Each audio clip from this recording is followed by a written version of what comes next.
zeroing in on CrowdStrike today, we're seeing more weakness there. Their 2-day losses stacking up to about more than 10% in this wider sell-off, even though they reported earnings earlier in the week that beat expectations. On that front, though, I mean, when you back up and look at it, it's been quite the year, 150% rally in 2020.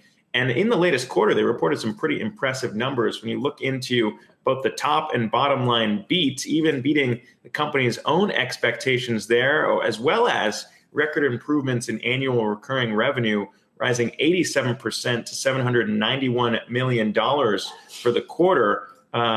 So really, it begs a larger question. Is the pain that we've seen over the last 2 days in CrowdStrike undue? Well, here to discuss that with us is the CEO of CrowdStrike, George Kurtz, joins us once again. And George, I'm sure you would say that it is not justified, this sell-off here, but when you look at what you guys reported over the last quarter, some pretty big numbers there.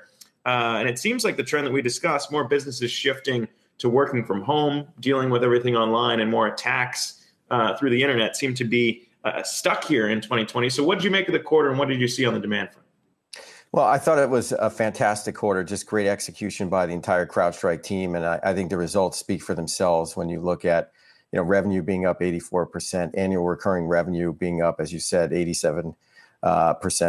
I mean, it was just outstanding. So, overall, when we look at the quarter in a challenging time like COVID, we couldn't be happier. And, the markets are going to fluctuate. They're going to go up. They're going to go down. But I think the only thing that we can control is our execution and how well we've done. And I think, again, the numbers reflect that. Yeah, I mean, we've had you on for the last, I think it's been 3 quarters we've had you on now on the show here. It's obviously been a hot sector, so that's why we've been showing so much focus on the cybersecurity sector. But when we've had you on, it's always been the question of how can you keep this up?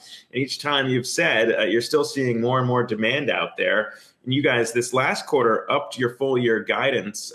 So, I mean, on that front, you added new customers, you continue to add new customers, but now I think more important on that is upselling the existing customers. So what are you seeing on both of those fronts, and how well you guys are doing in terms of upselling existing customers? Well, we see strong trends in both areas. And I think when you look at the model that we've built, obviously, we're able to land new customers, right? We talked about landing 969 new customers, which was up 33% year over year. So it's fantastic growth on new customers. But then we also look at module adoption and module growth, and we continue to add customers with 4 and 5 more modules. So part of the selling motion that we focus on at CrowdStrike is really being able to cross-sell to our existing customer base and basically increase our net retention. Once again, we reported net retention above 120%, which again is a good indication that we're able to cross-sell into that customer base, and we continue to add more value to each individual customer that we have. How much of that do you think is actually being led by the idea that more attacks are out there? Because that's something we discussed at the beginning of this all too. And on the earnings call, you said that more breaches were attempted in the first half of this year than all of last year. So what are you seeing on maybe that trend, not just continuing, but accelerating the more we see people stay working from home? Well, the threat environment continues to deteriorate, not in a good way, obviously, for the defenders. So if you look at either nation state attackers, e-crime, hacktivism, it's all up.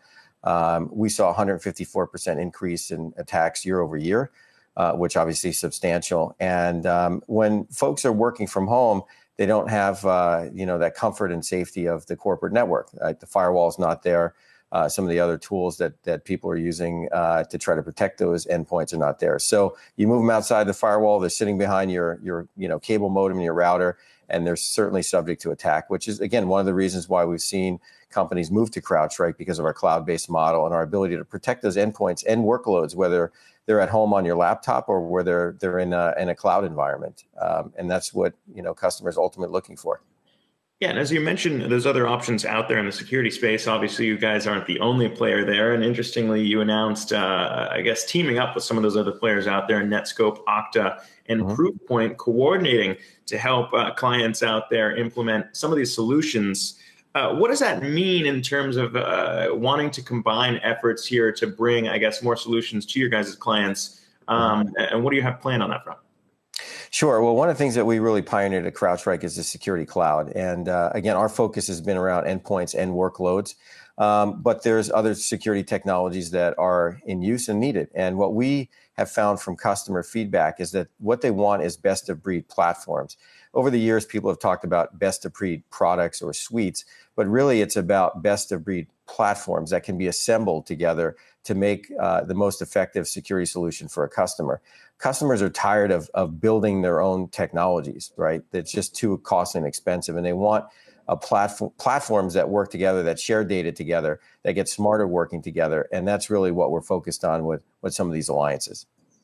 The other interesting thing here, too, just to wrap up, is the growing cash and cash equivalents you guys have on hand, more than $1 billion now as of the end of July. Curious to see what you might have planned there if you're trying to continue this growth that you have. Where are you looking to invest, and what potential acquisitions would make sense here if now is the hot time for a company like yours? Well, we're delighted that we have a large cash position, over $1 billion, as you mentioned, on the balance sheet. Little to no debt, and from our perspective, we continue to look in the environment, and there are a lot of companies that are features, not necessarily companies. And we've done some acquisitions before we went public. We continue to always look in the environment. We think it's a good time. We'll continue to evaluate that. We like good teams, we like good technologies, and things that can integrate into the back end of our Falcon platform. So we're always evaluating those markets, and we'll continue to see what happens in the future.